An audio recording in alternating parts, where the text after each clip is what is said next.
नमस्कार मित्रों, स्वागत है आपका करंट अफेयर इश्यूज़ में। एनालिसिस की वीडियोज़ हम डिस्कस कर चुके हैं। हमारा आज का टॉपिक मुद्दों में, इश्यूज़ में, क्योंकि इश्यूज़ करंट अफेयर्स के वे हिस्से होते हैं जो एवरग्रीन टाइप के होते हैं, सदाबहार होते हैं।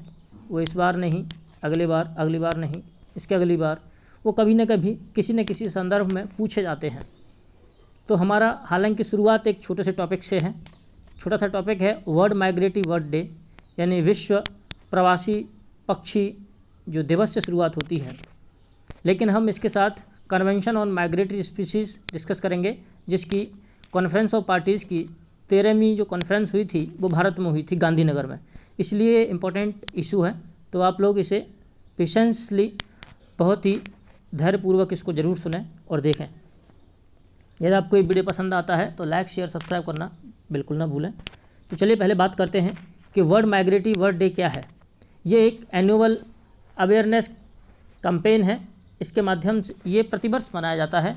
इसके माध्यम से क्या किया जाता है, इसके माध्यम से जो माइग्रेटरी बर्ड्स और जो उनके जो उनके जो आवास हैं, हैबिटेट्स हैं, यानी जो प्रवासी पक्षी हैं और उनके जो आवास हैं, उनके बारे में और उनके संरक्षण से संबंधित, उनके संरक्षण की आवश्यकताओं पर बल देते हुए ये एक अवेयरनेस रेजिंग कैंपेन है, यानी जागरूकता पैदा करने वाला एक अभियान की तरह है। इसका क्या है, इसका एक ग्लोबल आउटरीच है, यानी इसकी व्यापक पहुंच है, क्योंकि पूरे विश्व में मनाया जाता है। और इसे एक इफ़ेक्टिव टूल यानी प्रभावी उपकरण समझा जाता है। किस लिए? जिससे कि ये जो माइग्रेटरी स्पीशीज़ हैं जो थ्रेट फेस कर रही हैं, इनको जो खतरे झेलने पड़ रहे हैं, उनके संदर्भ में एक वैश्विक जागरूकता यानी ग्लोबल अवेयरनेस क्रिएट की जा सके। क्यों? क्योंकि ये जो माइग्रेटरी स्पीशीज़ होती हैं, यानी जो प्रवासी पक्षी होते हैं या प्रजातियां होती हैं, उनका इकोलॉजिकल इम्पोर्टेंस यानी पारिस्थितिकी महत्व होता है। और इसीलिए उनको संरक्षण करने के लिए एक इंटरनेशनल कोऑपरेशन यानी अंतर्राष्ट्रीय सहयोग की आवश्यकता होती है। इस बार की वर्ल्ड माइग्रेटरी बर्ड डे की जो थीम है वो है बर्ड्स कनेक्ट अवर वर्ल्ड, यानी चिड़ियाँ हमारे संसार को जोड़ती हैं। तो चलिए हम बात करते हैं कि हम इन एक्चुअल में माइग्रेटरी बर्ड्स पर इतना फोकस क्यों कर रहे हैं। जो माइग्रेटरी बर्ड्स हैं वो दुनिया के एक हिस्से से दूसरे हिस्से की तरफ चले जाती हैं, जैसे रूस से इंडिया आ जाती हैं, अफ्रीका पहुंच जाती हैं। तो ये जो एवियन माइग्रेशन है, यानी जो वायु मार्ग के जरिए ये चिड़ियाँ जो माइग्रेशन करती हैं, प्रवास करती हैं, ये एक बहुत ही प्राकृतिक चमत्कार घटना मानी जाती है, क्योंकि इतनी लंबी दूरी तय करती हैं। बहुत सी चिड़ियाँ हैं वो जो हजारों, सैकड़ों, हजारों किलोमीटर दूरी तय करके एक स्थान से दूसरे स्थान पर इस बात के लिए जाती हैं जिससे कि उनको बेहतर इकोलॉजिकल कंडीशन मिल पाए। इससे वो क्या कर पाएँ, वहाँ अपना आवास तय कर पाएँ, वो वहाँ रह पाएँ। किसके लिए? अपने भोजन के लिए, वो प्रजनन कर पाएँ और उनके जो छोटे छोटे बच्चे हैं उन प्रजातियों के, चिड़ियों के, उनको वहाँ रह कर के बड़ा कर पाएँ। जब कोई साइट्स यानी उनके जो हैबिटेट्स पहले से अनफेवरेबल हो जाता है, यानी उनके लिए असहाय या असुविधाजनक होता है, तब वो सोचती हैं कि हम इस क्षेत्र में नहीं रहना चाहते, हम दूसरे क्षेत्र में जाएंगे। इसीलिए सर्दियों में अधिकांश साइबेरियन पक्षी भारत और अफ्रीका की तरफ आ जाते हैं, क्योंकि इधर गर्मी पड़ती है। सबसे ज़्यादा लंबी दूरी तय करने वाला माइग्रेशन का माइग्रेटरी बर्ड जो है वो रेड नॉट है। ये साइबेरिया, यूरोप, कनाडा यानी आर्कटिक, जो जैसे ये पूरी पृथ्वी है, पूरी पृथ्वी का उत्तरी ध्रुव की तरफ जो क्षेत्र है वो आर्कटिक क्षेत्र कहलाता है। इस क्षेत्र में ये रेड नॉट पाई जाती है, ठीक है। यानी कि ध्रुवों के जो सर्कम्पोलर रीजन है यानी उपध्रुवीय क्षेत्र है, उस क्षेत्र में पाई जाती है और सबसे ज़्यादा दूरी तय करती है। लगभग 16,000 किलोमीटर एक वर्ष में ये दूरी तय कर लेती है। जनरली ये अपने बच्चे साइबेरिया में देती है, लेकिन जैसे ठंड बढ़ती है, तो जैसे यहाँ रसिया है, रसिया के नीचे फिर चाइना है, चाइना के नीचे इंडिया है, तो रसिया, चाइना, इंडिया होते हुए ये मेडागास्कर होते हुए अफ्रीका के वेस्ट कोस्ट पर पहुँच जाती है, अफ्रीका के पश्चिमी तट पर पहुँच जाती है। और कभी कभी तो ये यहाँ साउथ अफ्रीका तक पहुँच जाती है, साउथ अफ्रीका तक, ठीक है।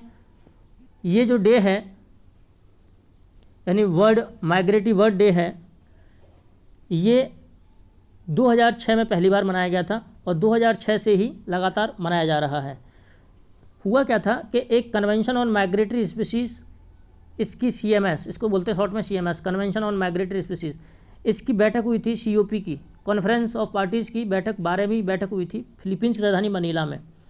वहाँ एक संगठन था जिसका नाम है एनवायरनमेंट फॉर द अमेरिकास यानी EFTA, ये इस संगठन ने क्या किया, इस संगठन ने कहा कि हम इंटरनेशनल वर्ल्ड माइग्रेटरी डे मनाना चाहते हैं, इंटरनेशनल वर्ल्ड माइग्रेटरी डे मनाना चाहते हैं। तो क्या हुआ, इस CMS ने यानी कन्वेंशन ऑन माइग्रेटरी स्पीसीज और इस UNEP ने और उसके साथ साथ African Asian migratory water word agreement यानी EWA ने, क्योंकि सबसे पहले ये जो डे मनाना शुरू किया था, वर्ल्ड माइग्रेटरी वर्ल्ड डे मनाना जो शुरू किया था जिसने, वो यही था। कौन था? African Eurasian migratory water word agreement, यानी ये एक तरीके से कन्वेंशन है। इसी कन्वेंशन के तहत ही इस डे को सबसे पहले 2006 में बनाया गया, फिर बाद में इसको ज्वाइन किया CMS ने, फिर उसके बाद 2018 में इसे ज्वाइन किया EFTA ने यानी एनवायरनमेंट फॉर द अमेरिकास ने, इसको बाद में ज्वाइन किया। तो इसने क्या किया था, EFTA ने 2018 में कहा था कि देखो तुम तो अपना वर्ल्ड माइग्रेटरी वर्ल्ड डे बना रहे हो, हम इंटरनेशनल माइग्रेटरी वर्ल्ड डे बनाएंगे। 2018 में इसने ये प्रस्ताव रखा था, क्योंकि फिलीपींस में 2017 में CMS की बैठक हुई थी, ठीक है। फिर 2018 में इस EFTA ने प्रस्ताव रख दिया। तो इन्होंने बाद में कहा, इन सब ने मिलकर के आपस में सोचा कि नहीं ऐसा नहीं है, हम ऐसा करते हैं कि साल में 2 दिन बना लेते हैं, यानी जो वर्ल्ड माइग्रेटरी वर्ल्ड डे है यानी विश्व प्रवासी पक्षी जो दिवस है, वो साल में फिर 2 बार मनाने का फैसला लिया गया। कौन कौन से दिन? मई में और अक्टूबर में, जब भी सेकंड सैटरडे होगा, जैसे आज है, आज 9 मई है तो आज शनिवार है, आज मई का दूसरा शनिवार है, तो मई और अक्टूबर महीने में जब भी सेकंड सैटरडे यानी दूसरा शनिवार पड़ेगा, उस दूसरे शनिवार को साल में 2 बार मनाया जाता है, क्योंकि अक्टूबर में और मई में भी वर्ल्ड माइग्रेटरी वर्ल्ड डे मनाया जाएगा। तो 2018 से इन लोगों ने सोचा कि हम लोग फिर एक जॉइंट कैंपेन चला लेते हैं, क्योंकि EFTA ने क्या कहा था कि हम अलग से मनाएंगे, इसलिए इसको साल में अब 2 बार मनाया जाता है। ऑर्गेनाइज कौन कौन करता है? देखो ये 2 ट्रीटी हैं। कौन कौन सी ट्रीटी हैं? ये दोनों ही treaty United Nations environment programme के अंतर्गत आती हैं। कौन कौन से जो समझौते हैं, संधियां हैं? एक है convention on the conservation of migratory species of wild animal, CMS short में बोलते हैं, CMS याद रखना। दूसरा है African Eurasian migratory water word agreement यानी AEWA, आइवा। तो एक CMS है, एक आइवा है। तो CMS plus Aiwa plus EFTA, ये अब तीनों मिलकर के इसको ऑर्गेनाइज करती हैं। कौन कौन? ये बात ध्यान रखें, CMS, आइवा और EFTA, ये तीनों मिलकर के ऑर्गेनाइज करती हैं। शुरुआत में कौन कौन करता था? शुरुआत में CMS और आइवा ही करता था, लेकिन सबसे पहले शुरू में किसने किया था? शुरुआत 2006 में आइवा ने की थी, फिर बाद में CMS इससे जुड़ गया। यानी CMS के जो CMS एक ट्रीटी है, ट्रीटी में कुछ देशों ने की होगी, उन देशों ने भी फिर इसमें भागीदारी करना शुरू कर दी। फिर उसके बाद इस EFTA ने भी कहा कि हम अलग से मनाएंगे, तो इन्होंने कहा कि नहीं अलग से नहीं, हम साल में 2 मना लेते हैं, तो इसलिए साल में 2 बार मनाया जाता है। अब बात करते हैं एक्चुअल में ये CMS क्या है, क्योंकि ये इंपॉर्टेंट टॉपिक है, क्योंकि इसी की COP की 13वीं बैठक इंडिया में हुई है, ठीक है। तो चलिए पहले हम इसके बारे में बात कर लेते हैं कि CMS क्या है। इन शॉर्ट सीधे विकिपीडिया से लिया गया है, तो आप लोग इसके बारे में देख सकते हैं। ये टाइप क्या है इसका? मल्टीलेटरल, यानी कम से कम 2 देश तो इसमें शामिल होते ही हैं। बहुपक्षीय जनरली 2 से अधिक देश शामिल हैं। जब किसी ट्रीटी में या किसी भी कन्वेंशन में 2 देश शामिल होते हैं तो उसे बोलते हैं बाइलेटरल, द्विपक्षीय।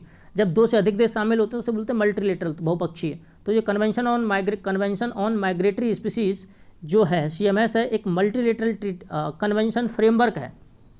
ध्यान रखें 3 शब्द होते हैं, एक होता है कन्वेंशन, एक होता है एग्रीमेंट और एक होता है मेमोरेंडम ऑफ अंडरस्टैंडिंग, MOU। जो कन्वेंशन होता है वो लीगली बाइंडिंग नहीं होता है, एग्रीमेंट जो होता है वो लीगली बाइंडिंग होता है, MOU लीगली बाइंडिंग नहीं होता है। इस बात को ध्यान रखें, क्योंकि कभी UPSC से पूछती है, अगर आपसे पूछ लिया जाए convention on migratory species is legal binding, तो नो, CMS लीगल बाइंडिंग नहीं है। लेकिन CMS के तहत एक एग्रीमेंट किया जा सकता है, एक MOU किया जा सकता है। तो जो देश एग्रीमेंट साइन करेंगे CMS के अंतर्गत तो वो एग्रीमेंट उन पर बाइंडिंग होता है, लेकिन जो देश MOU साइन करते हैं CMS के अंतर्गत उन पर बाइंडिंग नहीं होता है। और एक बात ये कि CMS पर यानी कोई भी जो फ्रेमवर्क या कन्वेंशन होता है, फ्रेमवर्क मतलब ढांचा, यानी किसी भी चीज़ से संबंधित एक ढांचा ये दे देता है। तो जो फ्रेमवर्क कन्वेंशन होता है एक्चुअल में कोई भी होता है, तो उसको साइन करने से ही वो तुम्हारे यहाँ लागू नहीं होता। साइन करने के बाद आपको उसे रेटिफाई करना पड़ता है, और रेटिफाई करने के लिए एक निश्चित संख्या निर्धारित की जाती है कि इतने देश अगर इसे रेटिफाई कर देते हैं, अनुमोदन दे देते हैं, तब ये लागू होगा।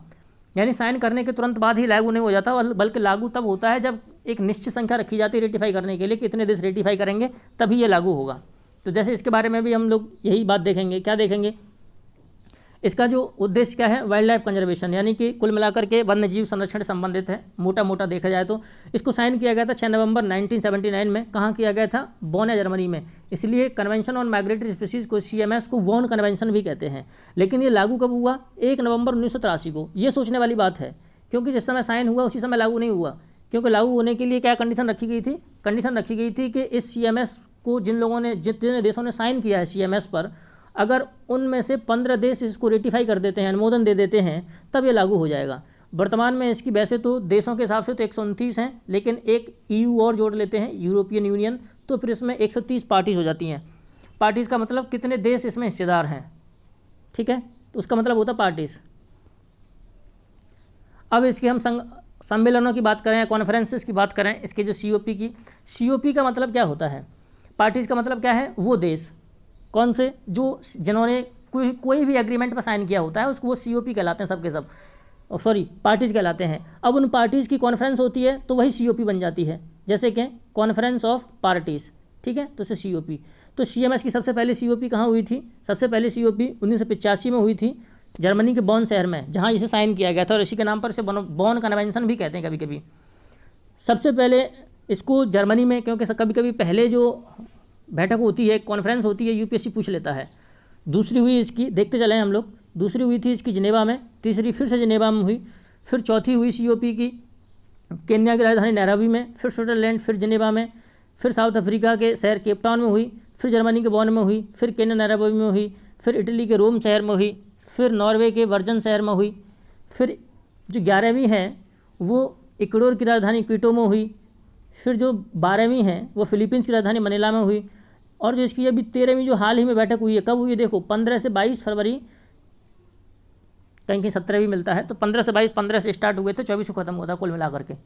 15 से स्टार्ट हुआ, 24 को खत्म हुआ फाइनली, लेकिन इसको शॉर्ट में 17 से 22 भी लिख देते हैं, क्योंकि वास्तव में जो काम काज हुआ था वो 17 से 22 फरवरी के बीच में ही हुआ था, ठीक। ये पहली बार हुआ है इंडिया में, तो इसलिए इंपॉर्टेंट इसका ज़्यादा है, और 2020 में ही हुआ है। तो कन्वेंशन ऑन माइग्रेटरी स्पीसीज की जो COP की जो 13वीं है बैठक है, यानी जो 13वीं COP है, कॉन्फ्रेंस ऑफ पार्टीज हुई है 13वीं, वो इंडिया में हुई है, और इंडिया में पहली बार हुई है। इंडिया के गुजरात राज्य की गांधीनगर शहर में हुई है, ठीक है, 13वीं। 14वीं कहाँ होगी ये भी फिक्स नहीं है। अब आप एक निष्कर्ष निकाल सकते हैं क्या, कि जनरली आप देखें कि ये 1985 में पहली बार हुई, 88 में हुई, फिर 91 में हुई, 94 में हुई, 97 में हुई, 99 में हुई, 2002 में हुई, 5 में हुई, 8 में हुई, 11 में हुई, फिर 14 में होगी, 17 में हुई, फिर 20 में हुई, अब ये 23 में होगी। यानी हर तीसरे साल हो जाती है, जैसे 21, 22, फिर 23 में होगी। अब कहाँ होगी ये भी निश्चित नहीं किया, CMS की वेबसाइट पर नहीं है, ठीक है। 14वीं कहाँ होगी ये भी फिक्स नहीं है, लेकिन हर 3 साल पर लगभग हर तीसरे साल ये करा ली जाती है। जैसे 20 में हुई, 21 में नहीं होगी, 22 में नहीं होगी, फिर 23 में कराई जाएगी। इसकी जो कॉन्फ्रेंस ऑफ पार्टीज की जो 14वीं बैठक होगी वो 2023 में होगी, और जिस देश में होती है तब वो 3 साल तक तब तक अध्यक्ष रहता है। यानी 2020 में इंडिया में हुई है, तो 2020 के साथ साथ 20 में, 21 में, 22 में अध्यक्ष रहेगा, जब तक के COP 14 जहाँ होगी फिर वो अध्यक्ष बन जाएगा। तो हर 3 साल के लिए इसका CMS अध्यक्ष बन जाता है, CMS का, ठीक। ये बात ध्यान रखें। आपको एक चीज़ सोच रहे होंगे कि कहीं एक बीच में गड़बड़ हुई है। बीच में गड़बड़ कहाँ हुई है? बीच में गड़बड़ ये हुई है, जैसे 97 के बाद इसे 2000 में होना चाहिए था, लेकिन 1 साल पहले ही करा लिया गया। जैसे 98, 99 छोड़ के 2000 में होना चाहिए था, लेकिन 99 में करा लिया गया। तो सिर्फ एक ही बैठक ऐसी है जिसमें ये टाइम पीरियड 3 साल नहीं रहा है, यानी दो साल का गैप नहीं रहा है, तीसरे साल नहीं हुआ है, बाकी ये 3 साल हो रही है। तो जनरली ये 3 साल पर कराई जाती है, ये बात ध्यान रखें। अब इसके बारे में स्पेशली और चर्चा करते हैं। कन्वेंशन ऑन द, इसको पूरा नाम है इसका, वो है convention on the conservation of migratory species of wild animals. तो हमको पूरा नाम नहीं भी याद रखोगे तो भी चलेगा, लेकिन इसका एक मोटा मोटा अंदाज आपके दिमाग में रहना चाहिए।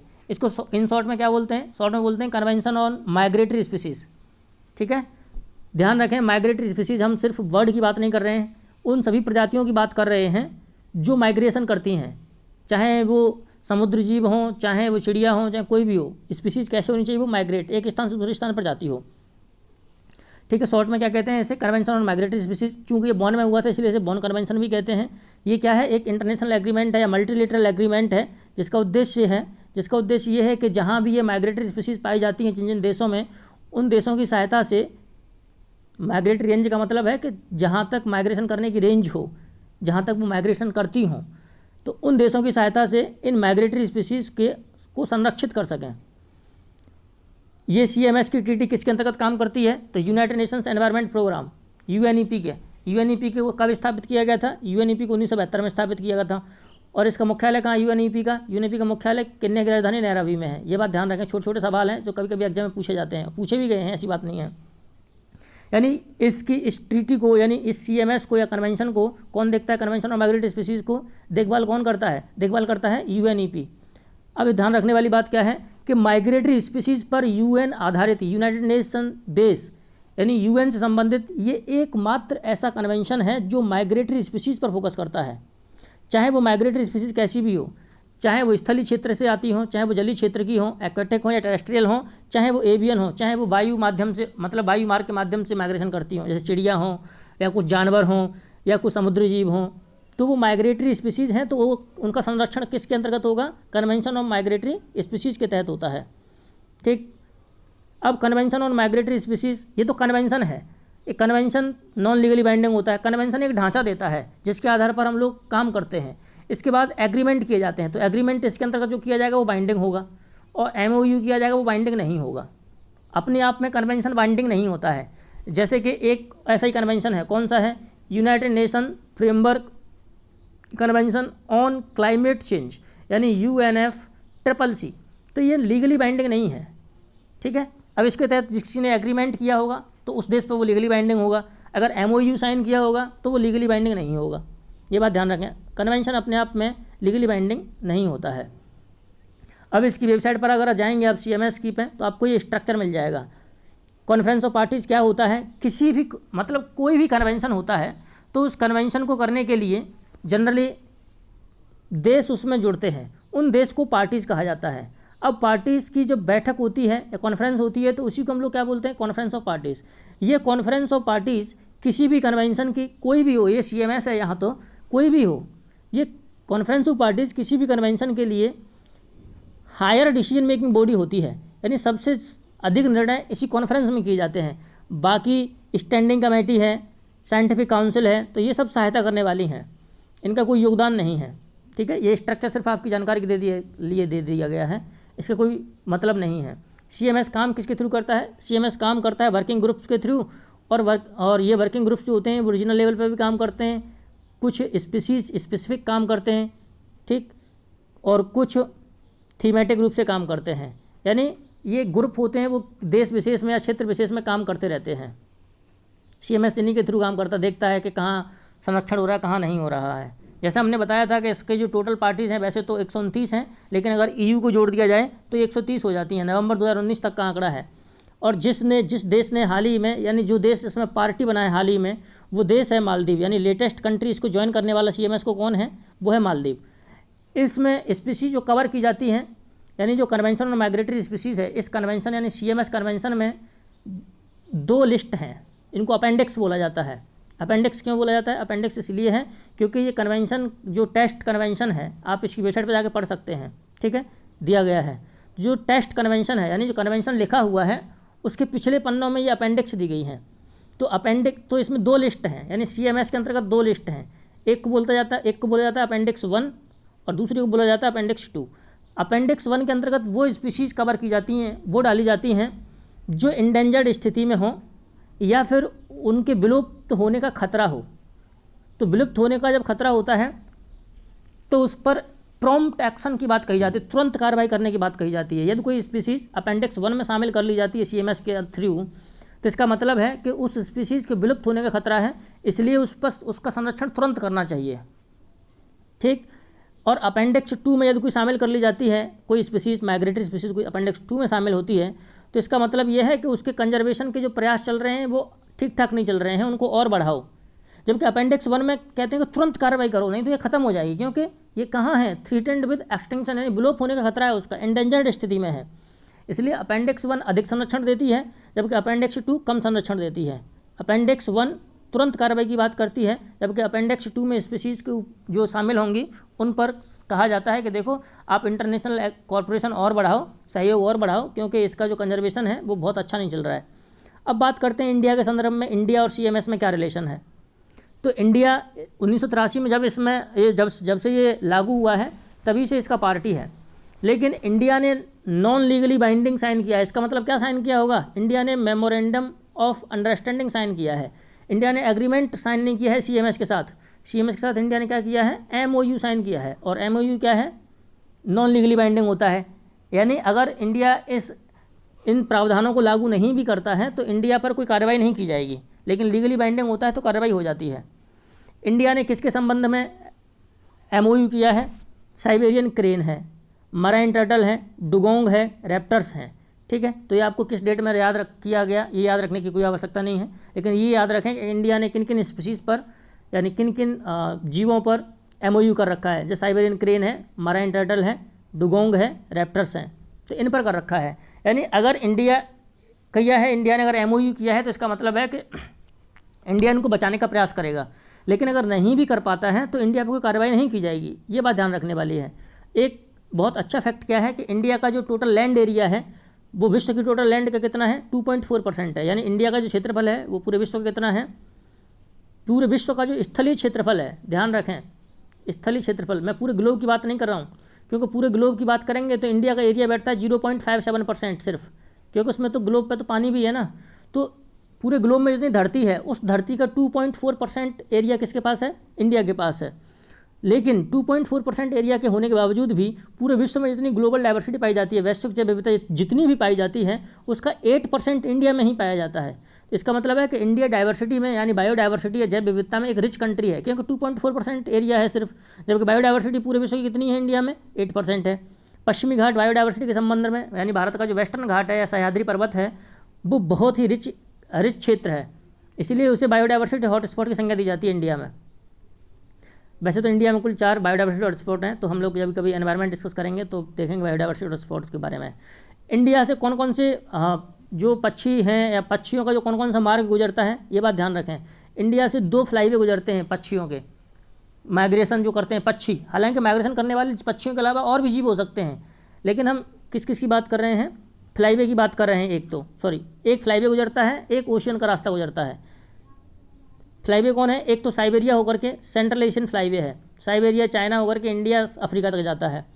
और एक आर्कटिक महासागर से होते हुए आर्कटिक महासागर, अटलांटिक महासागर, जैसे ये आर्कटिक महासागर है, आर्कटिक महासागर से ये अटलांटिक महासागर है, अटलांटिक महासागर के इधर यूरोप है, फिर अटलांटिक महासागर के इधर नीचे आओगे तो अफ्रीका है, फिर अटलांटिक महासागर नीचे से होते हुए दक्षिण अफ्रीका के थ्रू इंडियन ओशन से जुड़ जाता है।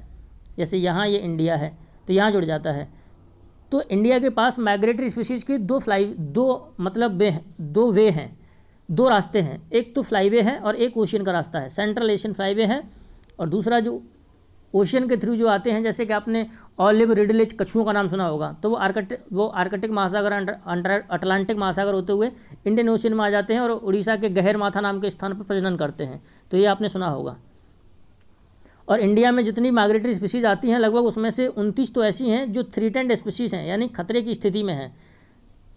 इंडिया इन स्पीशीज़ के साथ साथ और कौन कौन सी स्पीशीज़ इंडिया में आती हैं? जैसे इंडिया में अमूर फाल्कन भी एक माइग्रेटरी बर्ड है, वार हेडेड गीजे भी है, ब्लैक हेडेड क्रेन्स भी है, मराइन टर्टल यानी समुद्री कछुए भी प्रजाति हैं, डुगोंग भी है, एक हम्पबैक वेल है, यानी वेल भी भारत तक आती है, हम्पबैक वेल।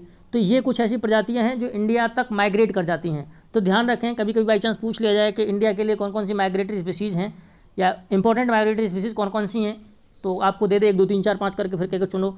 तो ध्यान रखें, Amur falcon, bar headed geese, black necked cranes, marine turtle, dugong, marine turtle समुद्री कछुए, डुगोंग और हम्पबैक वेल, ये प्रमुख माइग्रेटरी स्पीशीज़ हैं जो इंडिया में होती हैं। अब बात करते हैं कि इंडिया में जो CMS का जो कॉन्फ्रेंस ऑफ पार्टी जो 13 में हुई थी वो कहाँ हुई थी। जैसे इसमें दिया गया है 17 से 22 फरवरी, जबकि वास्तव में 15 से 24 फरवरी तक चला था। ये आपको फिगर CMS की वेबसाइट पर ही मिल जाएगा, ठीक है, आप CMS की वेबसाइट सर्च कर सकते हैं अगर आपको ज़्यादा जानना हो तो। ठीक, तो COP की हम लोग 13वीं बैठक की बात करते हैं क्योंकि ये बहुत इंपॉर्टेंट है, UPSC इस पर सवाल उठाकर जरूर पूछ मारेगी और उम्मीद है कि इस बार पूछा ही जाए, हालांकि पेपर अभी टल गया है, बात अलग है। इंडिया ने क्या किया है, इंडिया ने प्रेसिडेंसी हेल्ड कर ली है, मतलब प्रेसिडेंसी को होल्ड कर लिया है अगले 3 सालों के लिए। इंडिया इसके मैटर को, CMS के मैटर्स को देखता रहेगा। ठीक है, इस बार की थीम क्या थी, तो थीम बाई चांस पूछी जाए तो थीम वगैरह बहुत कम पूछता है यूपीएससी, बाकी वनडे एग्जाम या छोटे जो PSC एग्जाम होते हैं वो पूछ लेते हैं थीम। तो इस बार CMS स्कोप 13 की जो थीम थी वो थी migratory species connect the planet and together we welcome them home. ठीक, काफ़ी लंबी है तो देख लेना, लंबी चौड़ी होनी चाहिए अगर पेपर में देखे तो आपको। ठीक है, जबकि अभी जो उसकी जो वर्ड माइग्रेटरी वर्ड डे था, यानी वर्ड माइग्रेटरी वर्ड डे था, यानी WMBD था, उसकी थीम थी माइग्रेटरी बर्ड्स कनेक्ट अवर वर्ड, यानी वर्ड्स कनेक्ट अवर वर्ड्स, यानी चिड़िया हमारे संसार को जोड़ती हैं।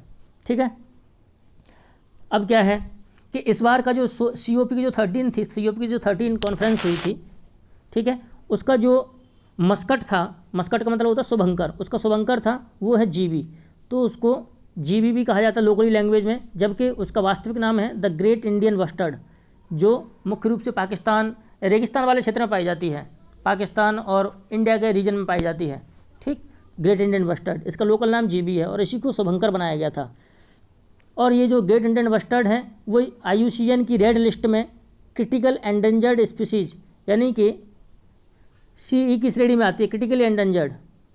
ठीक है, और ये क्या है कि इसे भारत में एक WPA एक्ट है जो 1972 में बनाया गया था। WPA मतलब वाइल्ड लाइफ प्रोटेक्शन एक्ट, यानी वन्य जीव संरक्षण अधिनियम 1972 में लाया था।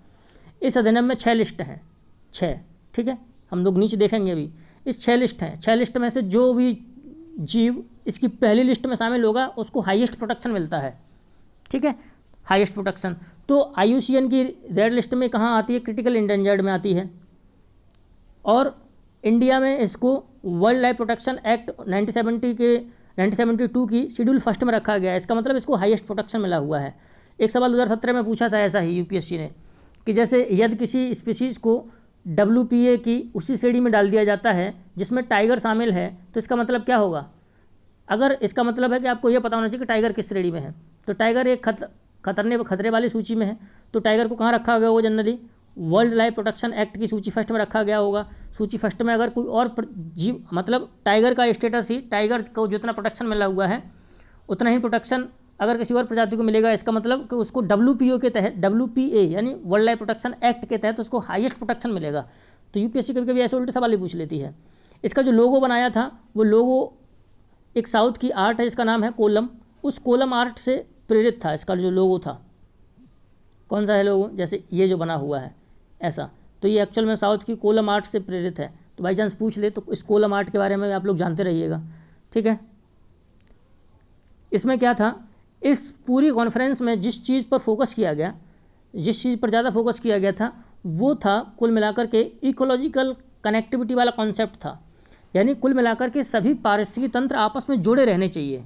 ऐसा ना हो कि माइग्रेटरी स्पीसीज एक स्थान से दूसरे स्थान पर जा ही ना पाएँ, क्योंकि अगर हम लोग इकोलॉजी को खंडित कर देंगे या उसे फ्रेगमेंट कर देंगे तो प्रजातियां एक क्षेत्र में ही मर जाएंगी, क्योंकि जिसको आना होगा ठंडे क्षेत्रों से गर्मी के क्षेत्रों की ओर, यानी अगर साइबेरिया आर्कटिक रीजन या ध्रुवीय क्षेत्रों से उसे इक्वेटर की तरफ आना होगा, भूमध्य रेखा की तरफ, तो वो आ ही नहीं पाएगी क्योंकि इकोलॉजिकल कनेक्टिविटी नहीं होगी। इसलिए इस COP में जिस कॉन्सेप्ट पर सबसे ज़्यादा फोकस किया गया COP 13 में, वो था इकोलॉजिकल कनेक्टिविटी या पारिस्थितिकी संयोजकता इसे बोल सकते हैं। ठीक है, और इस पारिस्थितिकी संयोजकता को, क्योंकि एक ग्लोबल बायोडाइवर्सिटी फ्रेमवर्क की बैठक होने वाली है चाइना में 2021 में होनी है। ठीक, तो ये कहा जा रहा है कि इस इकोलॉजिकल कनेक्टिविटी वाले कॉन्सेप्ट को इस फ्रेमवर्क में भी शामिल किया जाए। तो वह तो ये बस प्रीलिम्स के हिसाब से, यहाँ ये प्रीलिम्स पॉइंट ऑफ व्यू है एक तरीके से, तो यहाँ इकोलॉजिकल कनेक्टिविटी पर ध्यान देना है कि इस पर फोकस किया गया था। अब क्या होगा बाकी की चीज़ें छोड़ देना आप, बस इतना समझ के इतना ही बहुत है।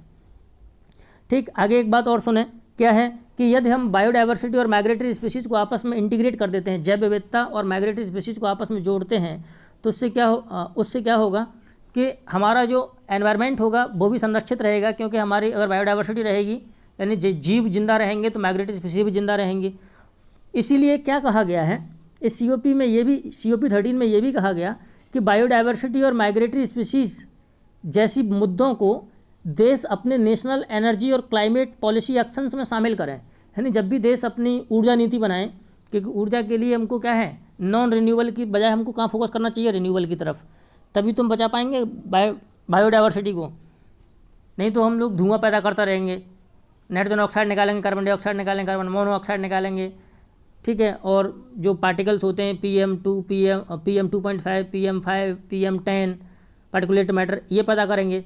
ये कब पैदा नहीं होंगे, जब हम रिन्यूएबल एनर्जी फोकस करें। रिन्यूएबल एनर्जी मतलब नवीकरणीय ऊर्जा, जैसे सूर्य से प्राप्त कर लो ऊर्जा, पानी से कर लो, या जियोथर्मल एनर्जी भूतापीय ऊर्जा प्राप्त कर लो, या फिर ओशियनिक वेव से ऊर्जा प्राप्त कर लो, महासागरीय लहरों से ऊर्जा प्राप्त कर लो। तो जब देश नेशनल एनर्जी अपनी पॉलिसी बनाए, नेशनल एनर्जी पॉलिसी बनाए, और क्लाइमेट चेंज से लड़ने के लिए जब अपनी क्लाइमेट पॉलिसी बनाए, तो तब इस पॉलिसी में इस बायोडाइवर्सिटी की चीज़ों और बायोडाइवर्सिटी को और माइग्रेटरी स्पीसीज़ को ज़रूर मुद्दों को ध्यान में रखें।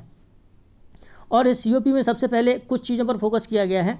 इस COP में क्या है, क्योंकि हमने देखा था कि COP क्या है, COP किसी भी कन्वेंशन का क्या होता है, हाईएस्ट डिसीजन मेकिंग बॉडी होती है। तो कौन सी स्पीसीज शामिल की जाएगी CMS में, कौन सी नहीं की जाएगी, ये बात COP के दौरान ही निर्धारित की जाती है।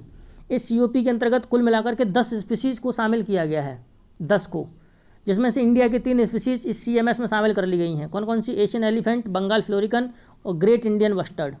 ये इंडिया वाली ध्यान रखना है। बाकी कौन कौन सी हैं, बाकी भी आप ध्यान रख सकते हैं। जैसे कि एक जगुआर है, जगुआर कोस्टारिका, अर्जेंटीना, बोलीविया और पराग्वे के कहने पर रखा गया था। एक है वाइट टिप शार्क, ये ब्राज़ील के कहने पर शामिल की गई है CMS में। एक है लिटिल बस्टर्ड, ये EU के कहने पर शामिल की गई है। एक है उरियाल, तो ये तजाकिस्तान, ईरान, उज्बेकिस्तान के कहने पर शामिल की गई है। एक है एंटीपोडियन एल्बाट्रॉस, तो ये न्यूजीलैंड, ऑस्ट्रेलिया और चिली के कहने पर शामिल की गई है। दूसरी है स्मूथ हैमर हेड शार्क, ये ब्राज़ील के कहने पर शामिल की गई है। एक है टोप शार्क, ये EU के कहने पर शामिल की गई है। तो इंडिया की स्पीसीज़ कौन कौन सी शामिल की गई हैं, ये बहुत ज़्यादा ध्यान रखें। एशियन एलिफेंट, बंगाल फ्लोरिकन और ग्रेट इंडियन बस्टर्ड। बाकी 7 आपको ध्यान नहीं रहती हैं तब भी काम चलेगा, लेकिन फिर भी एक मोटा मोटा आइडिया आपके दिमाग में रहना चाहिए, ठीक। अब इस मीटिंग में क्या क्या देखा गया था, इकोलॉजिकल कनेक्टिविटी पर फोकस तो किया ही गया। सबसे पहले इस COP में, इससे पहले CMS की COP में ऐसा नहीं देखा गया जो इस बार देखा गया। क्या देखा गया, लाइट पॉल्यूशन पर फोकस किया गया। क्योंकि लाइट पॉल्यूशन से क्या होता है, लाइट पॉल्यूशन का मतलब होता है अनैच्छिक प्रकाश, यानी जिस प्रकाश की हमको आवश्यकता नहीं है उसको हम जलाए रखते हैं। तो जैसे क्या होता है कि स्ट्रीट लाइट जड़ी रहती हैं, तो चमगादड़ वगैरह को लगता है कि अभी तो अंधेरा ही नहीं हुआ है, तो भूखी भूखी मर जाती हैं। बहुत सारे पक्षी ऐसे होते हैं जो लाइट के हिसाब से चलते हैं, वो देखते हैं दिन है कि रात है, और आपने रात में भी दिन कर रखा है, तो क्या है, लाइट पॉल्यूशन है, ठीक है। जैसे कि बहुत सारे पक्षी हैं, कीड़े मकोड़े हैं, चमगादड़ हैं, समुद्री कछुए हैं, ये प्रकाश के हिसाब से चलते हैं। तो आप रात में भी प्रकाश करके रखोगे, जैसे समुद्रों में जहाज चला के रखे हैं, तो वहाँ लाइट हाउस बना रखे हैं बंदरगाहों पर, तो लाइट हाउस बने रहते हैं, तो वो लंबी दूरी तक प्रकाश करते हैं। तो ये पक्षी या जो प्रजातियाँ होती हैं माइग्रेटरी, अपना रास्ता भटक जाती हैं। तो इसलिए इस लाइट पॉल्यूशन पर पहली बार फोकस किया गया था इस CMS के अंतर्गत। उसके बाद प्लास्टिक पॉल्यूशन पर भी फोकस किया गया था, प्लास्टिक पॉल्यूशन को भी ध्यान में रखा गया। और क्या किया, और कहा गया कि रिन्यूएबल एनर्जी और जो रिलेटेड पावर लाइन इंफ्रास्ट्रक्चर है उसको इस तरीके से बनाया जाए जो माइग्रेटरी स्पीसीज़ को मतलब भ्रमित ना करे, मिसगाइड ना करे, वो अपने रास्ते पर चलते रहें। इस तरीके से आपकी एनर्जी पॉलिसी होनी चाहिए, ठीक है। और आप रात के समय पर लाइट पॉल्यूशन ना करें, इसको आप भी ध्यान रखें। इन सब बातों की कही गई है, इन सब बातों की चर्चा इसमें की गई है। और क्या कहा गया है, इसमें यह भी कहा गया है कि जो इंडिया है, इंडिया ने गंगेटिक रिवर डॉल्फिन के बारे में एक प्रपोजल रखा है कि इसको बचाया जाए। तो गंगेटिक रिवर डॉल्फिन है, उसको बचाने का प्रपोजल इंडिया ने रखा है। उसके साथ साथ अन्य स्पीसीज़ पर भी जल्दी से जल्दी कार्रवाई करने की बात कही गई है, जैसे जिनमें गंगेटिक डॉल्फिन के अलावा गैबून शामिल है, जिराफ शामिल है। इंडिया की तरफ से गंगेटिक रिवर डॉल्फिन के बारे में CMS में कहा गया था कि इस पर प्रॉम्प्ट एक्शन की ज़रूरत है, इस पर तुरंत कार्रवाई की जानी चाहिए। अच्छा, माइग्रेटरी स्पीसीज इतनी इंपॉर्टेंट होती क्यों है, कंजर्वेशन जरूरी क्यों है? तो पहली बात तो ये है कि देखो, माइग्रेटरी स्पीसीज जिंदा रहेंगी, इसका मतलब बायोडाइवर्सिटी ज़्यादा रहेगी, ठीक है। यदि बायोडाइवर्सिटी रहेगी तभी हमारा पारिस्थितिक संतुलन या इकोलॉजिकल बैलेंस बना रहेगा। अगर माइग्रेटरी स्पीसीज नहीं रहेंगी, बायोडाइवर्सिटी नहीं रहेगी, तो इसका मतलब है कि हमारे पारिस्थितिकी असंतुलित हो जाएगी, इम्बैलेंस स्थिति में पहुंच जाएगी। तो इससे क्या होगा, पर्यावरणीय नुकसान होंगे, बहुत सारे नुकसान होंगे। दूसरी बात क्या है कि जिन माइग्रेटरी स्पीसीज़ को मरने का खतरा ज़्यादा रहता है, क्योंकि जिन देशों से गुजरती हैं उन देशों में ये कहीं ना कहीं निवास करती हैं। जैसे अमूर फाल्कन है तो नागालैंड में निवास करता है। पहले क्या होता था कि अमूर फाल्कन को नागालैंड वाले मार के खा जाते थे, लेकिन इंडिया ने जब से एग्रीमेंट किया है तब से उसको बचाने का प्रयास किया जा रहा है। तो एक्चुअल में होता क्या है कि जिन देशों के थ्रू ये माइग्रेटरी स्पीसीज़ गुजरती हैं उन देशों में अलग अलग कानून हैं। तो कहीं तो कहीं तो उस प्रजाति को संरक्षण ज़्यादा है, कहीं कम है। तो जहाँ कम है वो लोग उस प्रजाति को मार के खा जाते हैं या शिकार कर डालते हैं या उसको बेच देते हैं या कुछ और कर देते हैं। तो कुल मिलाकर उनके अस्तित्व पर खतरा हो जाता है। इसीलिए उनको बचाना पूरे विश्व की जिम्मेदारी बन जाती है, क्योंकि पूरे विश्व में घूमती हैं। और दूसरी बात यह है कि जनरली क्या है कि अब क्लाइमेट चेंज हो रहा है, एनवायरमेंटल डिस्ट्रक्शन हो रहा है, पर्यावरण का विनाश भी हो रहा है। तो इससे क्या हुआ है, बहुत सारी जो माइग्रेटरी स्पीसीज़ हैं उनका हैबिटेट डिग्रेडेशन हो गया, यानी आवास का विखंडन हो गया, उनके आवास नहीं रहे हैं और उनके माइग्रेशन रूट में भी बहुत सारे बैरियर्स आ गए हैं। उनके ऊपर अन्य प्रकार के भी दबाव हैं, लगातार उनको खाना भी नहीं मिल पाता है। इसलिए इन स्पीसीज़ पर खतरा ज़्यादा है। इसलिए इनको बचाने के लिए ज़रूरी है कि हम इनके संरक्षण पर फोकस करें, कंजर्वेशन पर इनके फोकस करें। और जहाँ कहीं भी माइग्रेटरी स्पीसीज जाती हैं तो इसका मतलब हम ये भी लगा सकते हैं कि वहाँ का वातावरण ठीक है। अगर माइग्रेटरी स्पीसीज तुम्हारे यहाँ आना बंद हो गई है तो इसका मतलब है कि तुम्हारे यहाँ का वातावरण अच्छा नहीं है, इसका मतलब पर्यावरण तुम्हारा चेंज हो गया, उसे ठीक करने की कोशिश करो। इसीलिए अखबारों में आता है कभी कभी कि यहाँ इस झील पे इतने माइग्रेटरी बर्ड्स देखे गए, यहाँ इधर इस सेंचुरी में इतने माइग्रेटरी बर्ड्स देखे गए या प्रजातियाँ देखी गई, इस बार आई इस बार नहीं आई। अगर नहीं आई इसका मतलब तुम्हारे यहाँ का पर्यावरण खराब हो गया है, उसे सही करो। तो इसलिए इनका इंडिकेटर के रूप में भी महत्व है। और क्या है खास बात इस CMS COP13 के बारे में एक खास बात और ये है कि ये अभी तक CMS की जितनी भी कॉन्फ्रेंस और पार्टीज़ हुई थी उन सब में ये सबसे बड़ी थी। लगभग 2,500 यानी 2550 लोग इसमें शामिल हुए थे। सबसे बड़ी ये COP थी इस बार की। और इसके अंत में क्या हुआ था, जिस शहर में होती है उसी की शहर के नाम पर डिक्लेरेशन जारी की जाती है, घोषणा पत्र का मतलब होता है, डिक्लेरेशन का मतलब कि ये सभी पार्टीज़ ये घोषणा करती हैं कि हम इस जो चीज़ें इस मीटिंग में डिस्कस की गई हैं, इस कॉन्फ्रेंस में डिस्कस की गई, उनके प्रति हम कमिटेड हैं, प्रतिबद्ध हैं। यानी इस मीटिंग में जो बातें हुई हैं उनको हम फॉलो करेंगे। तो वो उसका मतलब होता है डिक्लेरेशन। तो ये CMS पर अभी जो डिक्लेरेशन जारी हुई है वो है गांधीनगर डिक्लेरेशन। तो ये बहुत पूछी जा सकती है कि गांधीनगर डिक्लेरेशन किससे संबंधित है, तो ये बात बिल्कुल तैयार रखें इस बात को। बाकी एक बात और है, बहुत ही हटके क्वेश्चन पूछेगा UPSC या कोई भी कमीशन, तो कहाँ से पूछेगा। अगर आपसे पूछा जाए कि COP13 जो CMS की जो बैठक हुई थी भारत में गांधीनगर में फरवरी में, वो कौन कौन से सस्टेनेबल डेवलपमेंट गोल से संबंधित है, तो कुल सस्टेनेबल डेवलपमेंट गोल्स SDG की संख्या कितनी है, 17 है। ठीक है, तो हम 17 डिस्कस नहीं कर रहे हैं बल्कि उनकी चर्चा कर रहे हैं जो इस CMS से संबंधित हैं। तो पहला है नो पॉवर्टी। आप कहेंगे कि नो पॉवर्टी का मतलब क्या है, नो पॉवर्टी कैसे कनेक्ट है यहाँ से। तो नो पॉवर्टी क्या है कि बहुत सारी जो माइग्रेटरी स्पीसीज़ हैं वो बहुत से लोगों के लिए खाना भी देती हैं, या फिर अगर माइग्रेटरी स्पीसीज़ आती हैं तो टूरिस्ट प्लेस पैदा हो जाते हैं। ठीक है, तो टूरिज्म सेंटर बन जाते हैं, तो पॉवर्टी नहीं रहेगी। यानी जहाँ पक्षी आ रहे हैं तो उनको देखने के लिए पर्यटक भी आते हैं। जैसे साइबेरियन क्रेन है, तो साइबेरिया देखने के लिए आप तो जाओगे नहीं, आप क्या सोचोगे इंडिया में कहीं दिख जाएँ तो ज़्यादा अच्छा है। तो इंडिया में जहाँ देखी जाएंगी, जैसे भरतपुर वाइल्ड लाइफ सेंचुरी है राजस्थान में, तो वहाँ मिल जाती हैं साइबेरियन क्रेन मिल जाती हैं। तो आप वहाँ जाओगे तो क्या होगा, लोगों को रोज़गार मिलेगा। इसका मतलब लोगों की गरीबी कम होगी। अगर आय होगी तो उनके पास क्या होगा, वो भूखे भी नहीं रहेंगे। इसका मतलब ये है कि सस्टेनेबल नंबर 1 और सस्टेनेबल गोल नंबर 2, यानी पहले में है नो पॉवर्टी, दूसरे में है जीरो हंगर, तो इन दोनों से संबंधित है। छठवां है क्लीन वाटर एंड सैनिटेशन, सातवें से भी संबंधित है अफोर्डेबल एंड क्लीन एनर्जी, क्योंकि अगर आपकी एनर्जी क्लीन है या अफोर्डेबल है तो सही है। यदि आप प्रदूषण पैदा करने वाली एनर्जी पैदा कर रहे हैं तो इसका मतलब है कि आप माइग्रेटरी स्पीसीज को मारने की कगार पर हैं। ठीक है, तो goal number SDG goal number 7 भी जुड़ा हुआ है, गोल नंबर 12 भी जुड़ा हुआ है। आपका जो कंजप्शन और प्रोडक्शन है वो ऐसा होना चाहिए जो सस्टेनेबल हो, क्योंकि मान लीजिए कि आप एक साथ ही किसी स्पीसीज को मार के खा गए तो क्या होगा, वो पूरी तरह विलुप्ति हो जाएगी। ठीक, तो गोल नंबर SDG 12 भी इससे जुड़ा हुआ है, 13 भी क्लाइमेट एक्शन से है, 14 लाइफ बिलो वाटर यानी महासागर को संरक्षण करने से जुड़ा हुआ है SDG नंबर 14, और SDG नंबर 15 जनरली जंगलों से है और डिफॉरेस्टेशन और डेजर्टिफिकेशन, यानी कुल मिलाकर के स्थलीय पर्यावरण से है 15, और 14 जलीय पर्यावरण से है, और 13 कुल टोटल जलवायु से है। तो इतने के इतने ये जो SDG हैं ये CMS से रिलेटेड हैं। अब देखते हैं वाइल्ड लाइफ प्रोटेक्शन एक्ट के बारे में। ये सवाल कभी कभी तो यही सवाल पूछ लिया जाता है कि ये एक्ट कब आया था, तो ध्यान रखें वन्यजीव संरक्षण अधिनियम 1972 में लाया गया था। कब लाया गया था, 1972 में। इसको सिंपल शॉर्ट में बोलते हैं WPA, wild life protection act. इस वाइल्ड लाइफ प्रोटेक्शन एक्ट के तहत ही इंडिया में जीवों का संरक्षण किया जाता है।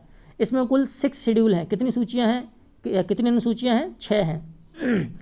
अब किस सूची के तहत कितना प्रोटेक्शन मिलता है ये हम लोग देखते हैं।